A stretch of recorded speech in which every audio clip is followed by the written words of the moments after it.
कुछ बच्चों ने रिक्वेस्ट किया है इसे री एक्सप्लेन करने के लिए, तो आइए हम लोग फिर से इसे सॉल्व करते हैं and will try to look into it in a simpler वे।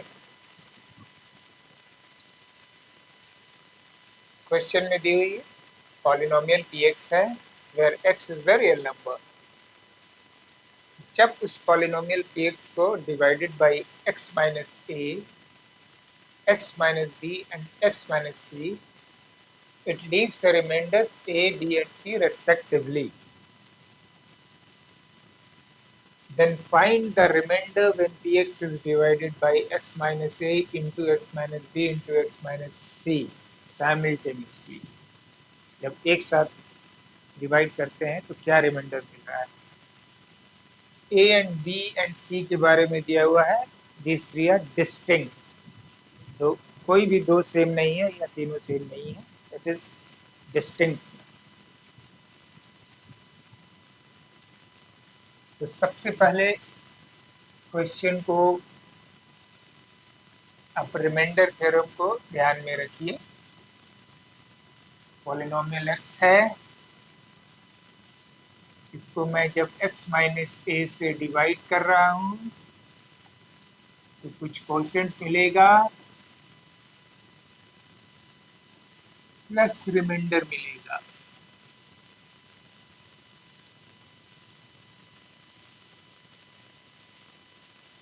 अब क्वेश्चन में दे रहा है जब x माइनस ए से डिवाइड कर रहा है तो रिमाइंडर मुझे a बच रहा है। इसका मतलब क्या है कि जब x की वैल्यू आप a रखेंगे तो ये वाला पार्ट 0 हो जाएगा, तो हमारा R1 a बच जाएगा and that is as per question is a।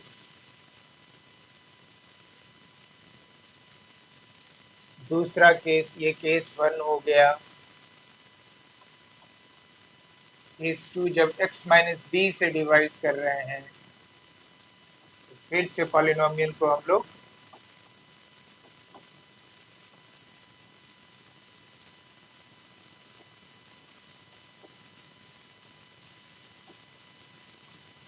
इस वे में लिखेंगे। फिर क्वेश्चन में दिया हुआ है कि x माइनस बी से जब डिवाइड कर रहे हैं तो रिमाइंडर हमें b मिल रहा है, तो इसका मतलब है कि p जब x की वैल्यू जब b रखेंगे तो ये वाला पार्ट 0 हो जाएगा, R2b will be equal to b।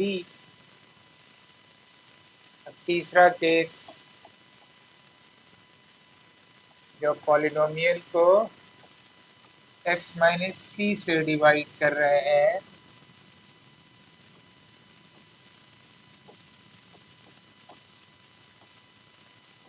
तो इस वे में हम उसका इक्वेशन लिखेंगे और जब x की वैल्यू c लिखेंगे तो ये पार्ट 0 हो जाएगा, इसलिए मुझे R3c, अब ये क्या मिल रहा है, रिमाइंडर बोल रहा है c मिल रहा है। तो ये तीन इंफॉर्मेशन क्वेश्चन में दी हुई। अब कह रहा है कि उस पॉलिनोमियल को x minus A into X minus B into X minus C के साथ अब साइमल्टेनियसली डिवाइड कीजिए।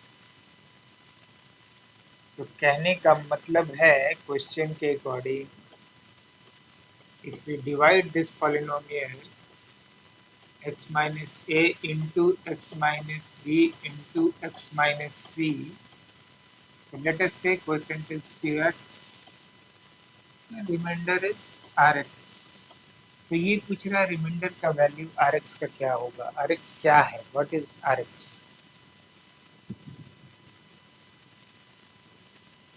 तो इस इक्वेशन में अगर आप x की वैल्यू a रख दें,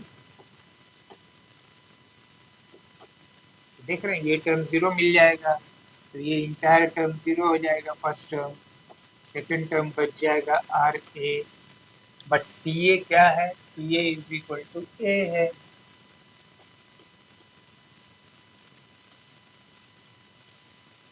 वन या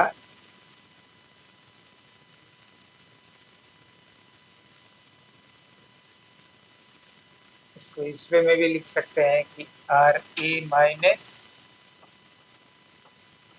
ए इज इक्वल टू 0, और इसको इक्वेशन 1 कह लेते हैं।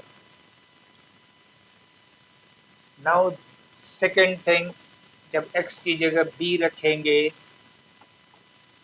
तो ये वाला टर्म 0 हो जाएगा, तो entire first term will be 0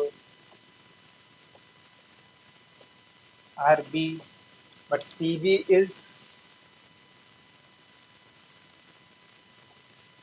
equal to B, तो इसको भी इसी वे में हम लोग, और इसको इक्वेशन नंबर 2 बोल सकते हैं।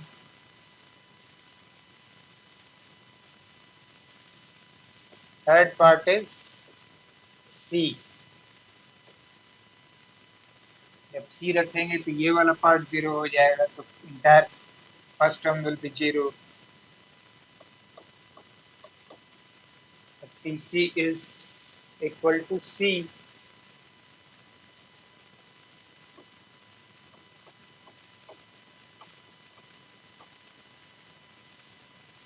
तीसरा इक्वेशन हो गया। अब इन तीनों first, second and third equation को आप ध्यान से देखिए, और ए बी सी के जगह इसको आप एक्स रख दीजिए, जो ओरिजिनल इक्वेशन है। कहाँ लिखा हमने? यहाँ लिखा है, आर एक्स लिखते हैं, ठीक है, और इससे एक्स को माइनस कर देते हैं, इसको 0 लिख सकते हैं। देखिए आप एक्स का वैल्यू ए रखिएगा तो आर ए माइनस ए 0, ये वाला सेटिस्फाई। एक्स का बी रखिएगा, R B minus B satisfy. C रखिएगा तो R C minus C is equal to 0, ये तीनों इक्वेशन को सेटिस्फाई कर रहा है। And A B and C is distinct, तीनों सेम नहीं है। तो इसका मतलब क्या है कि ये जो लेफ्ट हैंड साइड का जो पॉलिनोमियल है वो 0 पॉलिनोमियल होगा।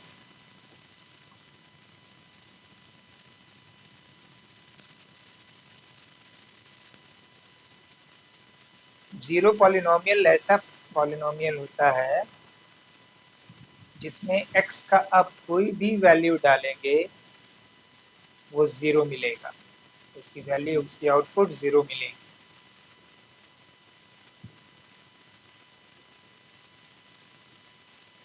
तो हम लोग आर एक्स माइनस एक्स जो 0 है, इसको हम लोग R x is equal to x लिख सकते हैं,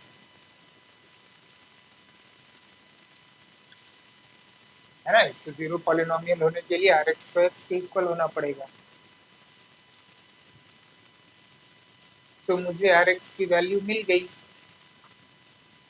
यही आंसर हो जाएगा कि जब मैं simultaneously X minus A into X minus B into X minus C से इस पी एक्स को डिवाइड करेंगे तो जो आर एक्स मिल रहा है that will be equal to x.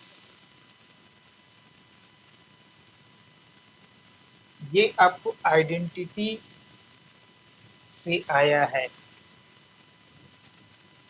Zero polynomial का कॉन्सेप्ट आपको आइडेंटिटी से आया कि राइट हैंड साइड तो आपका 0 है, लेफ्ट हैंड साइड x के किसी भी वैल्यू के लिए 0 होना है।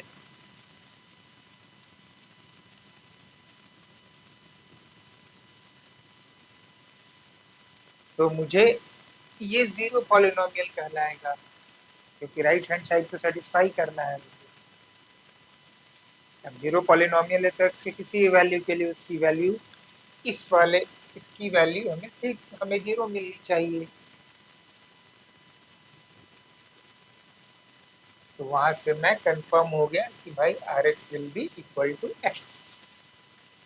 सो this is the concept, hopefully आपको समझ में आ गया होगा। Thank you.